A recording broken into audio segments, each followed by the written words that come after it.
Olá, pessoal! Vamos fazer hoje a correção das nossas últimas duas listas, que é a revisão para nossa prova, tá? Iniciamos com a lista focada em estruturas de mercado. Primeira questão: quais as características que devem ser observadas, né, para identificar uma estrutura de mercado, né? Então, quais são essas características? São três. Precisamos saber qual é o número de empresas deste mercado, número de ofertantes, né? É, consumidores também e demandantes, né? Mas começamos com número de ofertantes, número de empresas, tipo de produto, tá? Se ele é um produto homogêneo ou heterogêneo, né? Ou diferenciado, né? Que é um produto heterogêneo. E o que identifica, né, se é um produto homogêneo ou diferenciado? Produto homogêneo, ele tem substitutos perfeitos, né? Então, se a gente tem aqui dois produtos, né? Produto A e o produto B, né? Se eles são homogêneos, o produto A me traz a mesma satisfação, mesma alegria de consumo que o produto B. Perfeito. Não vai mudar nada para mim, tanto faz, é o tanto faz. Já um produto diferenciado, ele possui substitutos, mas eles não serão tão perfeitos assim, né? Então, eu posso sim consumir o A, preferir o A, mas posso também consumir o B, né? Não será a mesma coisa, porque eu tenho a preferência no produto A aqui, porém, né, também terei uma satisfação, né, pelo seu substituto não perfeito. Uma das principais características que vai nos ajudar a identificar produtos homogêneos ou diferenciados, tá? E a terceira característica, ela está relacionada com as barreiras de entrada. Então, para saber qual estrutura que estamos falando, né, para conseguir identificá-las, precisamos dessas três informações: número de empresas, qual o tipo do produto, é se existe ou não barreiras de entrada neste mercado. Questão 2. Quais as características das seguintes estruturas de mercado? Concorrência perfeita. A concorrência perfeita tem muitos ofertantes, muitos demandantes. Isso nos dá que eles são tomadores de preço, ou seja, nenhum deles tem influência sobre o preço é determinado dentro do mercado. O produto, ele é homogêneo, não tem diferenciação. Então, ele tem os substitutos perfeitos, né? Nós temos também, né, como terceira característica, que não existem barreiras de entrada neste mercado, ou saída, no caso, né? E temos informações adicionais sobre racionalidade dos agentes econômicos, ou seja, ofertantes e demandantes vão sempre buscar, né, tomar as decisões para alcançar os consumidores maior utilidade, com maior consumo, enquanto as empresas vão estar focadas em aumento do lucro, né? Maximizar lucro, diminuir custo, minimizar custo, ok? Temos também a questão das informações completas, né? Todos têm todas as informações dentro deste mercado. Monopólio. Uma empresa, um único, um produto, só aquela empresa vai fazer o produto, né? Então, o tipo de produto ele é único, né? Podemos colocar dessa forma. No monopólio, temos barreiras para a entrada, tá? E neste caso, o monopólio, né, a empresa, ela é formadora de preço. Oligopólio, poucas empresas neste mercado. Daí a gente vai ver a diferenciação, né, no oligopólio, que tem estruturas de oligopólio, que são as mais comuns que a gente comentou. Temos produto, ele pode ser diferenciado ou homogêneo, pode ser os dois tipos, e nós temos barreiras de entrada. Concorrência monopolística, muitas empresas, produtos diferenciados e não há barreiras de entrada e saída dentro dessa estrutura de mercado, tá? Questão 3. O que o governo pode fazer para garantir a competição, né? O governo pode fazer diversas ações e aprovar diversos tipos de políticas públicas, né? Nós comentamos sobre agências regulamentadoras, tá? Principalmente em monopólios naturais, a gente tem essas agências é, regulamentadoras e também oligopólios, né? Principalmente aqui no Brasil, né? Sendo o Brasil, né, o país dos oligopólios, temos também as agências regulamentadoras atuando nessas estruturas de oligopólio. Temos a questão da transformação do monopólio privado em uma estatal, que foi aquela que a gente comentou, que não é tão indicada, né? Muitos economistas não indicam esse tipo de ação, né? Devido à questão da própria administração desse setor, né? E temos a questão das ações, né, para tornar as indústrias e os setores mais competitivos, né, que são ligados à atuação, né, da própria lei antitrust, né. Ah, então a gente tem esses principais pontos, né, que vão estar garantindo a questão da competição. Claro que também dentro, né, dessas as variações de ações dentro desses três tópicos existem, né? Tipo, se o governo incentiva, né, pode tornar uma indústria mais competitiva, incentivando a instalação de empresas numa determinada área, de uma determinada cidade, para tornar mais competitivo, com isenção de imposto, com algum tipo de lei que favorece, né, esse setor, né, seja questão de manter a produção ali, ou seja questão de melhores condições para exportar esse produto, então isso também pode acontecer. Qual a diferença entre o monopsônio e o oligopsônio? Essas duas estruturas são as estruturas ligadas ao demandante, né? Então elas têm o foco no demandante. Né? Todas as outras, concorrência perfeita, monopólio, oligopólio, concorrência monopolística, têm foco no ofertante. O monopsônio, quando só há um comprador, né, de um produto ou um fator de produção, né, e vários vendedores. Oligopsônio, poucos compradores, muitos vendedores. Neste caso, o comprador que ele vai ter um poder maior sobre a questão do preço, né? Porque temos muitos vendedores, né, vendendo esse fator de produção ou vendendo esse bem e serviço, né? Então, a gente tem nessa estrutura, monopsônio e oligopsônio é o ofertante que tem um grau de poder, né, de preço ali para influenciar preço, principalmente no, mono, do monopsônio, né, porque só tem uma pessoa, uma empresa no caso, né, não uma pessoa, uma empresa, ou uma pessoa, pode ser uma pessoa apenas também, né, pode ser apesar de não fazer muito sentido prático, mas somente um ali comprando. Então, você não quer vender esse preço, compra do outro, não tem problema nenhum, tá? Questão 5. Como uma empresa pode diferenciar o seu produto em concorrência monopolística? Uma das principais ferramentas, publicidade e marketing, né? Então, é uma das principais ali, a mais destacada, podemos dizer assim. Mas claro que a pesquisa, o desenvolvimento de maior qualidade, experiência hoje também entra nessa diferenciação de produto, que é bem importante. Pós-venda, esse atendimento do consumidor após, né, efetivar, né, esse atendimento personalizado, até mesmo no processo de compra, também são formas de diferenciar esse produto ou serviço dentro de um mercado em concorrência monopolística. Vamos à letra não, desculpa. A questão 6, né? A função do CAD. A função do CAD basicamente é garantir a competição, garantir a concorrência no mercado, tá? Através da aplicação da legislação antitrust, tá?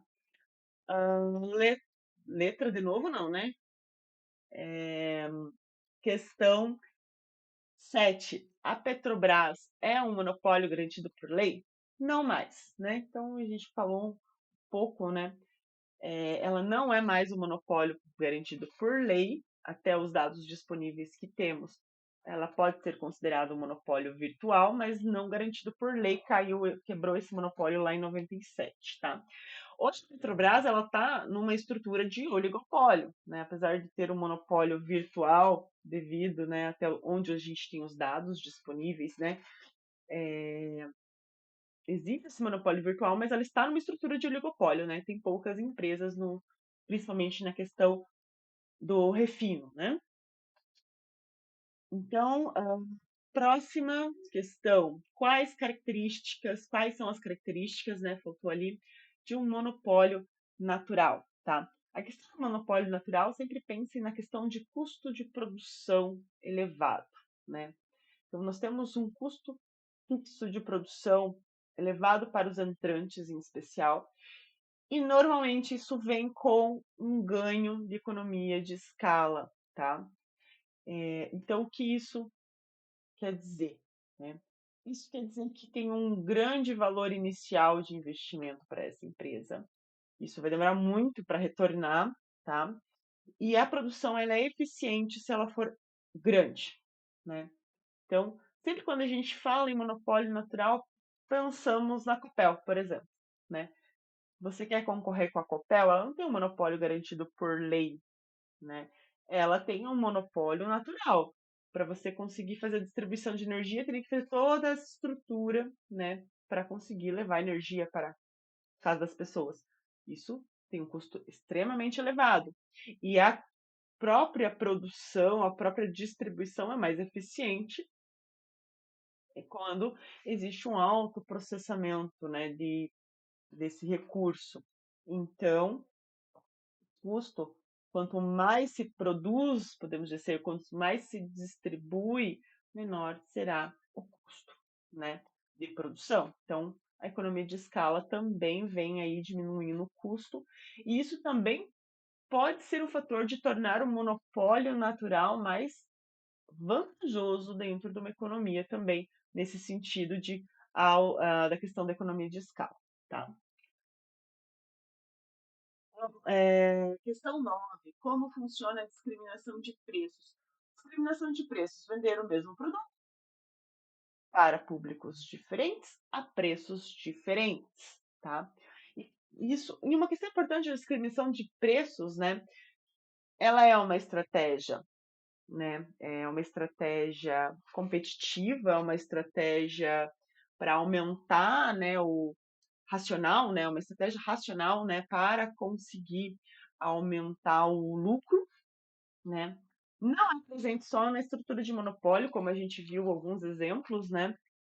Existe sim discriminação de preços em outras estruturas de mercado, tá? Ela precisa é, de, um, de uma ferramenta que possa categorizar os consumidores, né? Para conseguir fazer essa discriminação de preços. A geográfica é uma das principais cidades diferentes, bairros diferentes, mas podemos classificar nossos consumidores também por faixa etária, né? Conseguir achar uma forma também de fazer uma categorização por renda. Essa divisão por renda também pode estar atrelada a uma categorização geográfica, né? Então, é assim que funciona a discriminação de preços, né? Preços diferentes para públicos diferentes do mesmo produto. Beleza? Agora temos a questão número 10 aqui, né? Então, número 10, que nós vamos responder junto com a 16, né? Porque ela ficou, né, igual praticamente, né? Então, temos o oligopólio concentrado, né, oligopólio competitivo e cartel. Os tipos mais comuns que foram os que a gente comentou, né? É, o concentrado, poucas empresas no setor. O competitivo, não necessariamente poucas empresas, mas poucas empresas que possuem uma grande parcela deste mercado, tá? Então pode ser que tenha várias empresas, mas são poucas que têm ali o poder real de mercado, tão concentrado ali, o mercado está concentrado na mão de poucas empresas. Alguns economistas indicam, né, não existe sim tem estudos, né, mas uma regra fixa, digamos assim, que é um oligopólio, concentração em tanto, assim, né, esse consenso. Mas alguns economistas indicam se houver uma concentração superior a 40% em um setor na mão de 4 empresas, nós já estamos numa estrutura de oligopólio, tá? E que é o oligopólio mediante coalizão absoluta, né? Que é onde os oligopolistas eles combinam produção e preço. Quando eles combinam produção e preço, eles se comportam como um monopólio, né? Então, não sei se eu coloquei essa questão aqui ou na outra pergunta, né, outra lista, né? Mas a estrutura de cartel também será a estrutura onde os oligopolistas irão ganhar mais, né? De qualquer outra, em detrimento de qualquer outra forma, né? Ou estrutura até mesmo, né? Estrutura dentro do oligopólio, né? Tipo de oligopólio. Por quê? Porque nesse caso eles se comportam como monopolistas, né? E claro, formação de cartel é ilegal. 11. Como o monopolista pode aumentar o bem-estar econômico? O monopolista pode aumentar o bem-estar econômico. A via, né? A via que a gente estudou, que a gente viu, é através de uma discriminação de preços, tá? Onde o preço que ele coloca no mercado, a gente vai ver num exemplo, né, prático, né, na outra lista. Quando ele coloca, a gente tem um preço de mercado, ele adota uma estratégia de preços, com discriminação de preços, onde ele acessa uma parte da população, né, que não iria conseguir comprar o seu produto, né? Então ele pode aumentar o bem-estar econômico através dessa via, tá? 12. Quais são as estruturas de mercado classificadas como competição imperfeita, tá? Competição imperfeita vai ser a concorrência monopolística e o oligopólio, tá? Essas duas são consideradas estruturas de competição imperfeita, tá? Temos nos dois extremos, digamos assim, competição pura, competição perfeita e monopólio no outro extremo, tá? No meio temos as duas que são consideradas competição imperfeita, tá?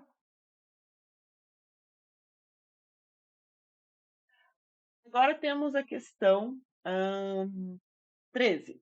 No oligopólio, as empresas têm poder de influência no preço do produto, né? Sim, de certa forma eles têm sim, em especial quando temos o produto que é sendo diferenciado, né? Porque lembrem que no oligopólio o produto pode ser homogêneo ou diferenciado, né? Então, sim, as empresas terão um certo poder dentro do mercado, tá? De determinação de preço, porém, ela também depende da diferenciação, tá? 14. O que é fixação de preço predatória? Isso é uma prática, né, que traz a seguinte situação: uma empresa que possui uma parte considerável do mercado fixa um preço baixo para conseguir eliminar os seus concorrentes. Ou comprar as suas empresas também, né? Então ele coloca ali o preço baixo, ele tem mais poder de mercado, mais recurso, para conseguir fazer com que as outras empresas comecem a quebrar e ele conseguir ficar dentro deste mercado, né? Sei lá, querer alcançar um monopólio ou tentar fazer um oligopólio ali bem restrito, né, fazendo um conluio ali com outras duas empresas ou outra com outra empresa ali para todos eles colocarem um preço predatório para eliminar todos os outros concorrentes, tá? Isso já responde ali também, já é uma das opções, né, dentro da própria questão de barreiras de entradas estratégicas no oligopólio, né? Então, assim, essa questão de preço predatório, ela, ela também pode ser chamada como uma barreira de entrada estratégica no oligopólio, né? Uma barreira para entrada no mercado, né? Mas nós destacamos, nosso material foi o controle de insumos, né? Onde uma ou mais empresas que participam desse oligopólio compra todos os insumos disponíveis. E também a ameaça da inundação de mercado dentro, desculpa, inundação de produtos dentro deste mercado, né, para que o preço caia, né. Ou ele não pode nem inundar o mercado, né, de produto, pode simplesmente fazer uma fixação predatória, né. O resultado seria basicamente o mesmo, preço mais baixo, ou não haver entrada, né, de outra empresa no oligopólio, ou simplesmente eliminá-lo, né, eliminar essa possibilidade, ou eliminar a concorrência, né. Então, essa é a 15. A 16 a gente respondeu, e a 17, a última, defina a estratégia dominante no dilema do prisioneiro, aquele dilema do prisioneiro lá que a gente viu concluindo o oligopólio, né, caso do Bonnie e da Clyde. Qual era a estratégia dominante, né? A estratégia dominante era a Bonnie, né, que a gente estava falando da decisão da Bonnie, entregar, né, enfim, o Clyde, né, no assalto, que assim ela teria a melhor resultado, independente do que o outro faria, independente do que o Clyde fosse fazer, o melhor resultado para ela viria desta forma, tá? É o melhor resultado possível? Não, o melhor resultado possível seria os dois não falar nada e os dois iriam sair ali em um ano. Porém, como a gente está falando de interdependência das decisões, né? Precisamos tomar a decisão que vai nos trazer o melhor resultado, independente do resultado da decisão do outro, né? Então, a interdependência, ela tá ligada com, de que forma, né? A interdependência das decisões. Eu vou tomar a minha decisão considerando a ação do outro, porém a minha decisão, a minha estratégia dominante será a que vai me trazer o melhor retorno possível, independente do que o outro faz. Essa é a ideia, beleza? Só agora vamos para a última lista, a mais recente que vocês ainda não entregaram, né? Depois que eu tinha repetido o enunciado aqui, né? Mas vamos lá. Então, a demanda da empresa WW é dada pela função P igual a 50 menos 0,5Q, está representado pelo gráfico. Esta empresa opera uma estrutura de mercado de monopólio, tá? Monopólio. Então, o que a gente tem que fazer? Essa nossa curvinha aqui, ela é o quê, né? Ela é uma curva de demanda ou uma curva de oferta? É uma curva de demanda, né? Ela é uma curvinha aqui de demanda. Então, a nossa curva de demanda, né? Nossa curva aqui é uma reta, afinal, nasceu de uma equação linear, né? Beleza. Então, vamos ver as nossas opções aqui. Vou deixar o gráfico aqui para ficar mais fácil. Os gestores da empresa WW podem colocar qualquer preço no seu produto? Justifique. Pode colocar qualquer preço? Qualquer preço? Não, não pode qualquer preço.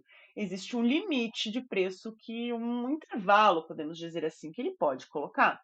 E esse intervalo é esse aqui, ó. Começa aqui no 50, né? 50 para baixo, digamos assim. Menos que 50, tá? Menor que 50. O preço deve ser, né?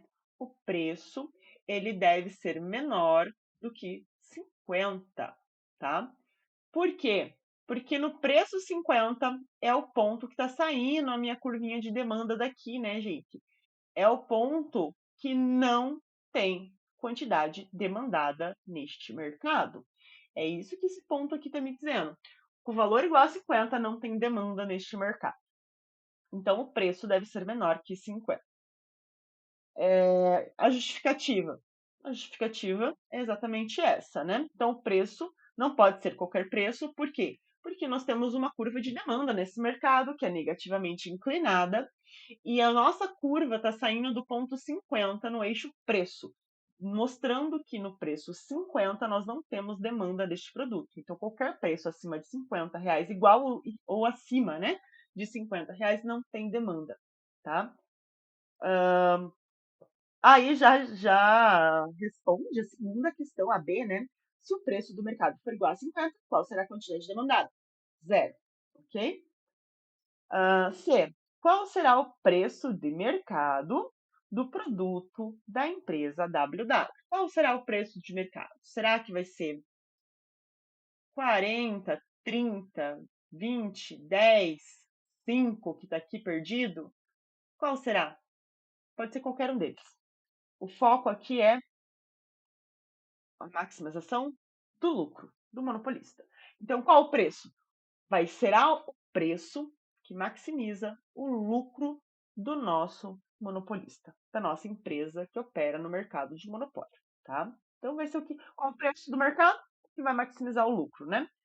Nos dando a possibilidade daquele lucro extraordinário que a gente comentou, né? Que é um efeito que existe, é uma situação que existe dentro do monopólio. A letra D agora, né? Quando a empresa diminui o preço, o que acontece com a demanda? Nós temos que essa é uma curva de demanda negativamente inclinada. Então, se o nosso preço ele aumenta, passou de 10 para 20, a quantidade demandada, ela passa, preço 10, 80, preço 20, 60. Então, diminui, né? Vem para cá, né? Então, nós temos, conforme o preço aumenta, a quantidade diminui, o que é próprio de uma curva de demanda negativamente inclinada, que é o que a gente vê aqui nesse gráfico claramente, tá? A letra E. O diretor, né, comercial da empresa traçou duas estratégias de discriminação de preços para ser votada como alternativa do preço atual de 30, tá? Então, já vamos colocar essa informação aqui. Vou baixar aqui, deixa eu apagar aqui. Lá. Então, o preço atual dessa empresa aqui é 30, tá? Então, nós temos duas estratégias para serem votadas, né? Para mudança no preço. Então, o preço base vai ser 30, tá? Nós temos que identificar, né, se alguma das alternativas causa perda ou ganho do bem-estar econômico dos consumidores e justificar a resposta, tá? Isso aqui acho que eu vou trazer aqui para ficar mais. Não precisamos da análise gráfica, podemos dizer assim. Então, temos aqui, ó, o preço atual é 30, beleza. Estratégia 1. O que a estratégia 1 está me dizendo? Divisão do público em dois, tá? Grupo 1 vai comprar 30, grupo 2 vai comprar 40.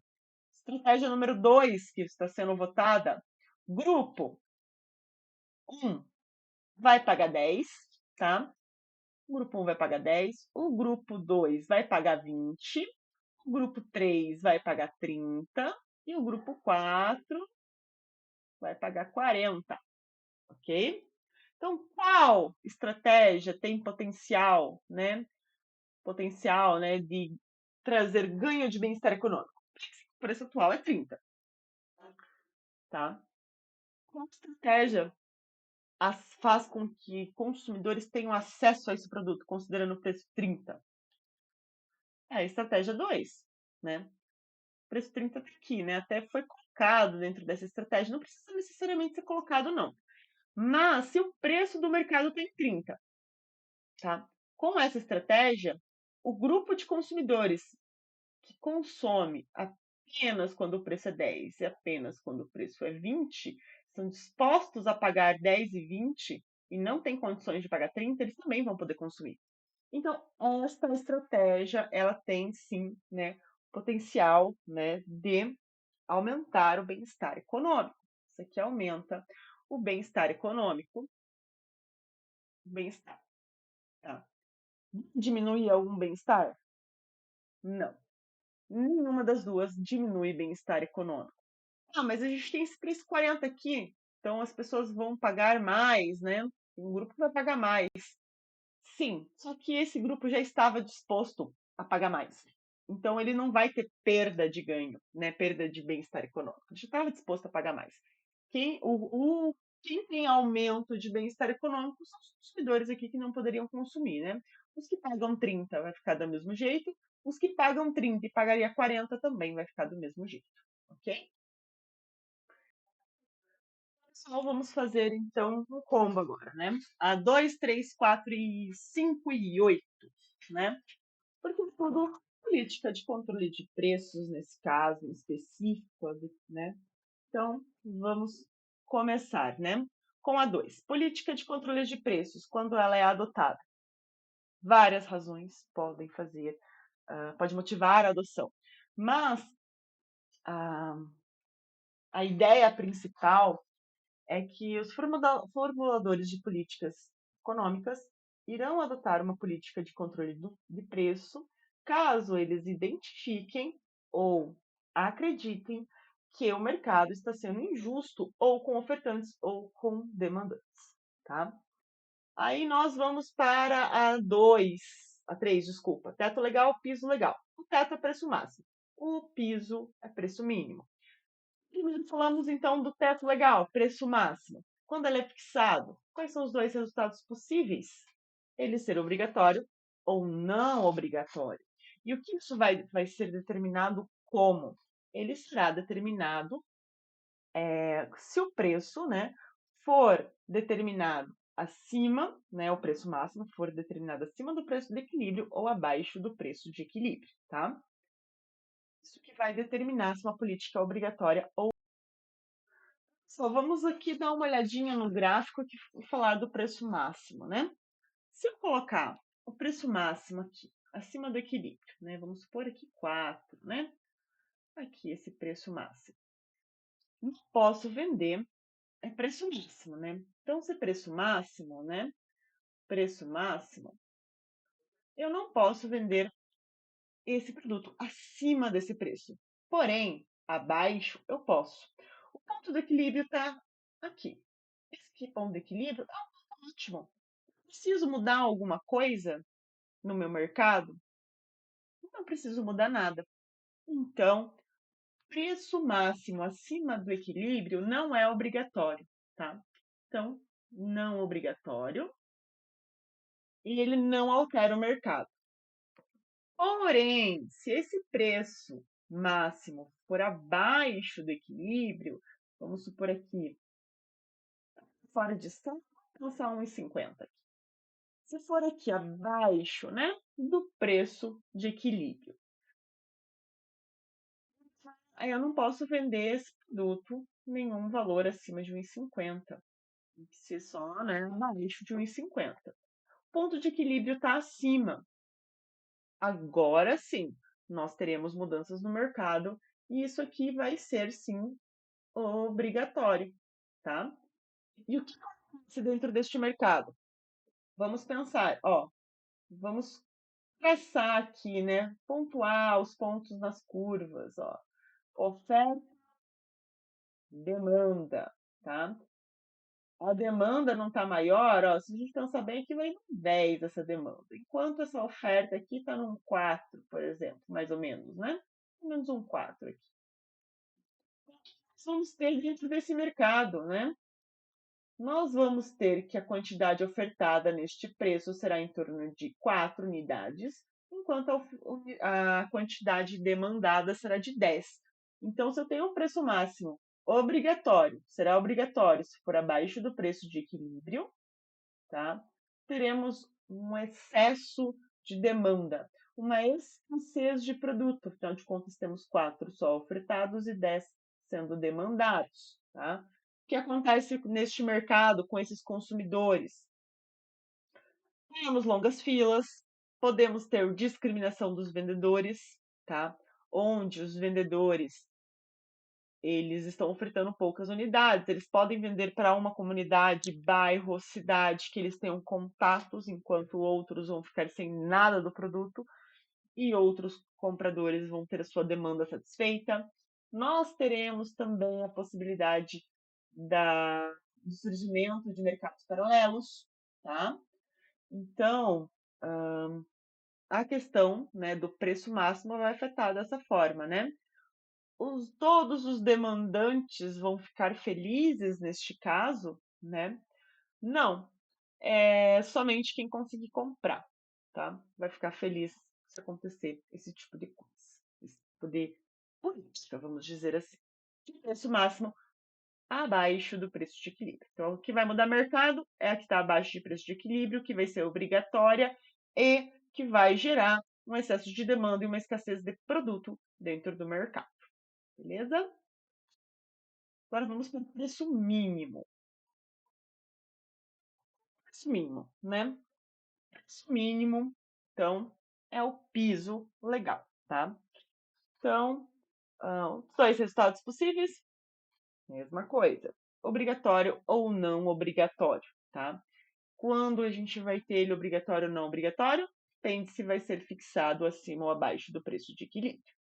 Então, aqui, então, preço mínimo, tá?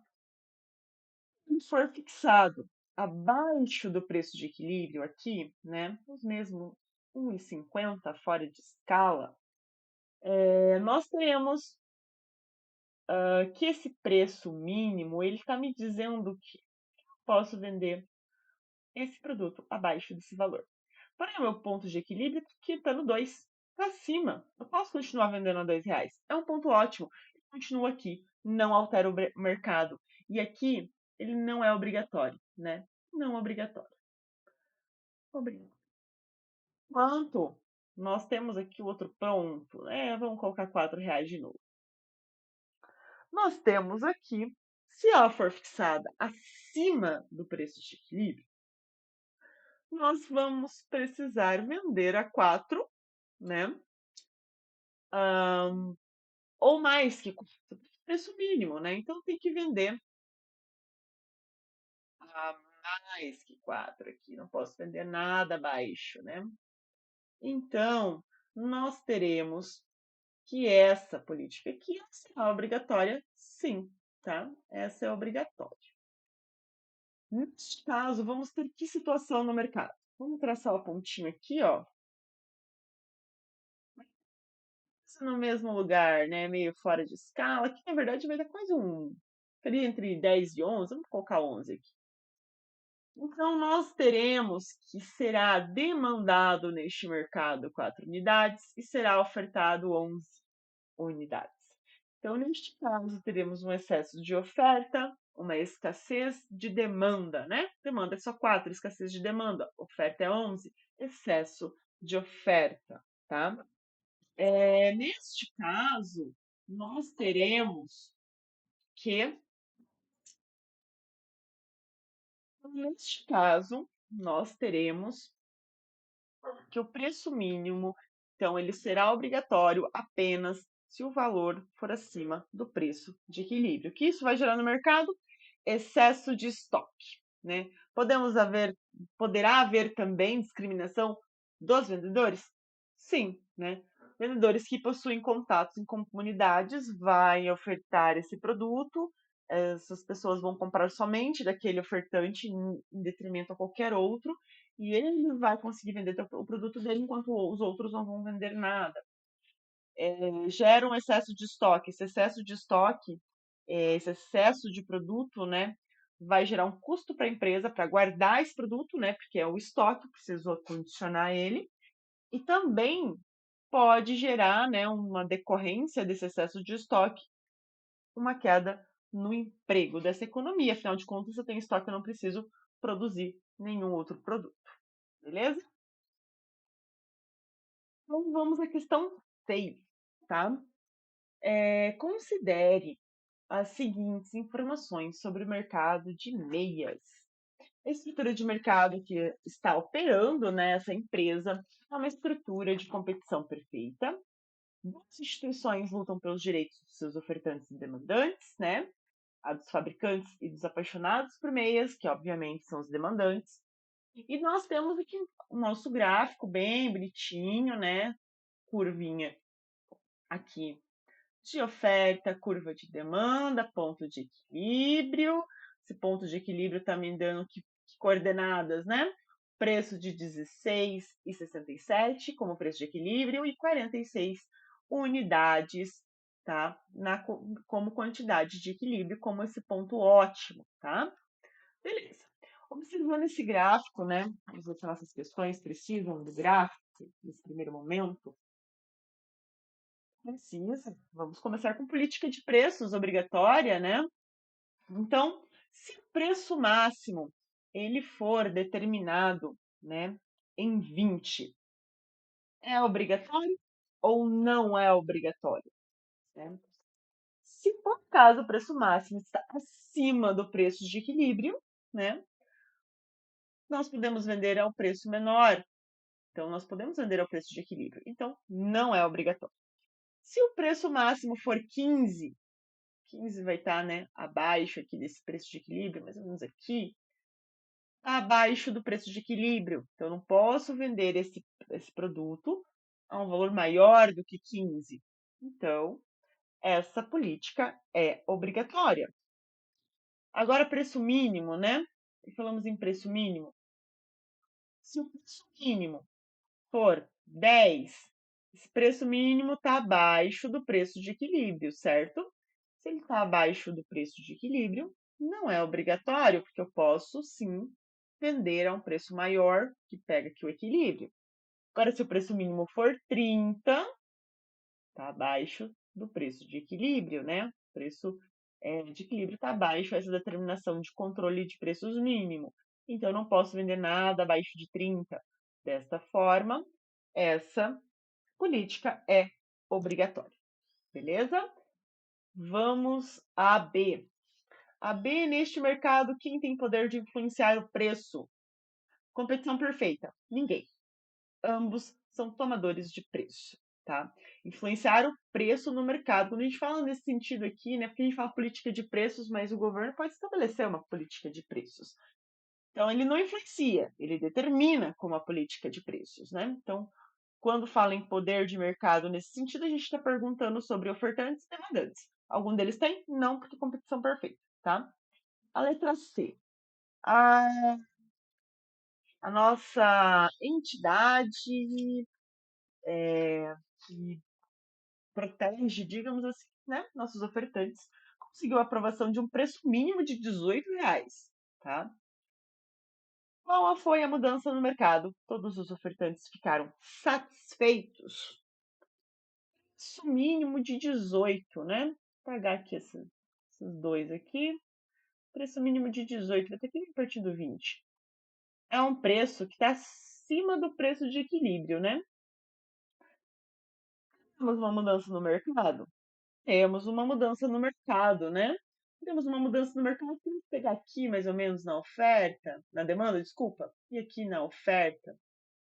Teremos um excesso de oferta, uma escassez de demanda, né? Porque a demanda vai estar aqui e a oferta vai estar aqui. A oferta está aqui, a demanda aqui. Né? Então, aqui demanda, aqui oferta. Excesso de oferta no mercado, escassez de demanda, tá? Esse preço mais alto, né, vai agradar, né, os nossos ofertantes? Conseguir vender sim. Agora, quem não conseguir vender, não. Né? Então, por quê? Porque você demanda. Alguém vai comprar esse produto, mas a demanda é maior. Então, se eu conseguir vender, se eu sou uma ofertante que vendeu o produto, eu vou ficar bem satisfeita. Mas, se eu for uma ofertante, né, que não conseguiu vender esse produto, não vou gostar nem um pouquinho dessa política, certo? Então, pessoal, aqui, sobre a questão D, né, a letra D nessa questão. Os associados, a Associação dos Apaixonados por Meia, acionaram seus contatos no governo e conseguiram a aprovação de uma política de preço máximo de R$ 5. Qual será o efeito neste mercado? Se os consumidores vão aprovar ou não. Aí temos uma questão aqui. Na verdade, esse ponto que sai a nossa curva de oferta, de oferta aqui, né? Muito próximo dos 5, podendo até ser o 5, não está marcado aqui no gráfico, tá? Então, vamos responder nos dois casos. Se o gráfico estivesse saindo do 5, tá? Na opção 1, essa resposta, tá? Na opção 1, né? O ponto D ali é igual a R$ 5. opção 1, onde o ponto D é R$ 5, o que aconteceria neste mercado? Nós não teríamos oferta nenhuma desse produto, tá? Então, esse preço máximo faria com que nenhum ofertante, né, iria ofertar o seu produto neste mercado, se fosse este o caso, tá? Se o ponto D aqui for o ponto 5, porque eu não sei, né? Não está aparecendo aqui, não está destacado, tá? Na prova, se eu colocar alguma questão nesse sentido, eu vou deixar bem claro qual é esse ponto aqui, tá? Opção 2. A opção 2 seria caso, né, o ponto D não fosse, né, esse ponto D assim, sei lá, fosse 3, por exemplo. E o 5 estaria mais ou menos aqui. Se eu faço essa situação aqui, eu sei que está meio fora de escala, mas é para exemplificar as duas situações para vocês. Então, se o preço tiver 5 aqui, né? Ele for um pouquinho acima desse ponto de origem da nossa, nesse ponto da nossa curva de oferta. Nós teríamos uma oferta bem pequena e uma demanda alta, né? Mais ou menos aqui, por exemplo. Então, neste caso, se o ponto D for igual a 3, por exemplo, né, que está ali marcado no gráfico, então o preço está um pouquinho acima dessa origem da oferta. Nós teríamos uma escassez de oferta, um excesso de demanda, tá? A demanda vai ser muito grande. Se o ponto 5, né, for o próprio ponto D aqui, nós teríamos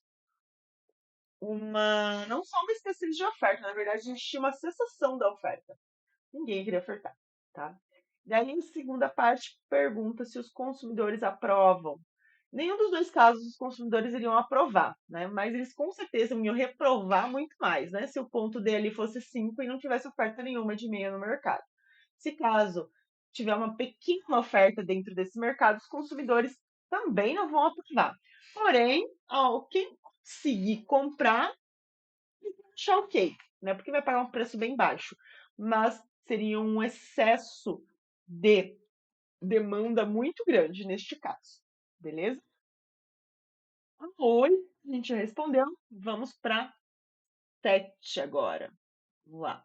Descreva os efeitos no mercado de imóveis e na economia regional da aprovação de uma política de controle de aluguéis, né? Preço máximo compulsória, já coloquei aqui para deixar bem claro. Nós falamos sobre essa política como exemplo, né? Então, nós temos uma escassez de imóveis, correto? Essa escassez de imóveis, por quê? Vou preferir talvez deixar o meu imóvel fechado do que colocar ele no mercado para um aluguel que não condiz com a realidade, né, desse imóvel, por exemplo. Como exemplo que a gente colocou numérico para nossa cidade, né? Tipo, baixou a lei, R$ 1.000 aluguel em toda Ponta Grossa. O que vai acontecer? Muitos imóveis irão ficar fechados, ninguém vai querer alugar. Mas e os outros efeitos na economia, né? A ideia aqui é pensar nos efeitos na economia regional mesmo, né? Primeiro que vai sofrer vai ser o próprio setor imobiliário, né?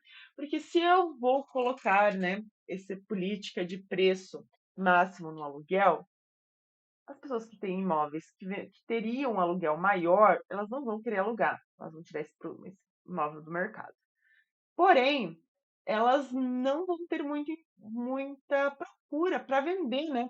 Vou me desfazer do imóvel, né? Mas as pessoas vão comprar este imóvel porque para investidor não compensa porque tem política de aluguel. Para quem vai querer morar nessa casa também não compensa, afinal de contas, nós temos uma política que está colocando o preço máximo do aluguel em R$ 1.000. É mais vantajoso você alugar. Aí os outros efeitos dentro dessa economia regional. Nós teremos um aumento rápido de população, afinal de contas, esse aluguel vai atrair uma população externa, né? E esse aumento da população vai gerar pressão em serviços públicos, tá? Vai gerar pressão nos serviços de transporte público, saúde, educação, porque vai ter muitas pessoas, as pessoas vão vir com seus filhos, então nós vamos inflar, né, toda o sistema educacional, né? Vamos sobrecarregar, né?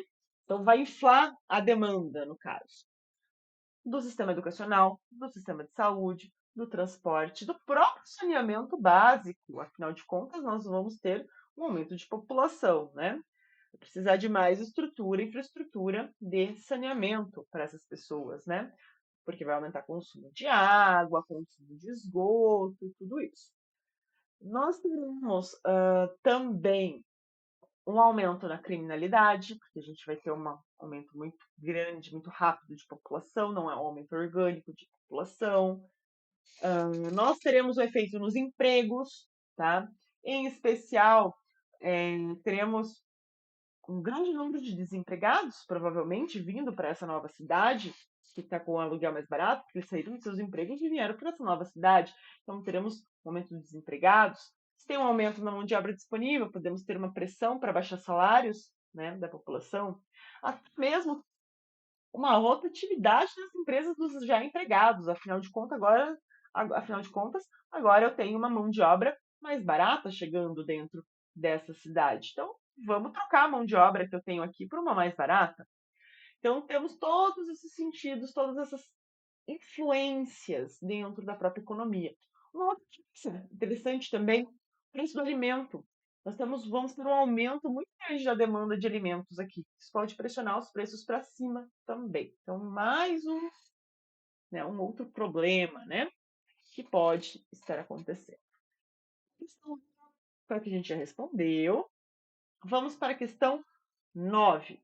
Na questão 9, temos considere que o mercado de cimento é um oligopólio com 3 empresas. Cada empresa tem a seguinte participação no mercado. Empresa A, 50%, empresa B, 30%, empresa C, 20%. Se as empresas maximizem os seus lucros, qual deve ser a sua postura em relação aos preços? Combinar preço. Estrutura de cartel. Elas vão ter que fazer um oligopólio em coalizão absoluta, né? Vão combinar preço e produção, vender todos ao mesmo preço e elas vão se comportar como monopolistas, tá? A empresa A busca conseguir uma parcela maior no mercado. Qual estratégia ela pode adotar? Ela pode adotar uma estratégia de fixação de preços predatória para eliminar os outros dois concorrentes, ou até mesmo se juntar com algum deles, né, para fazer esse preço predatório ainda com mais força para eliminar um deles primeiro e depois eliminar o outro. Ela pode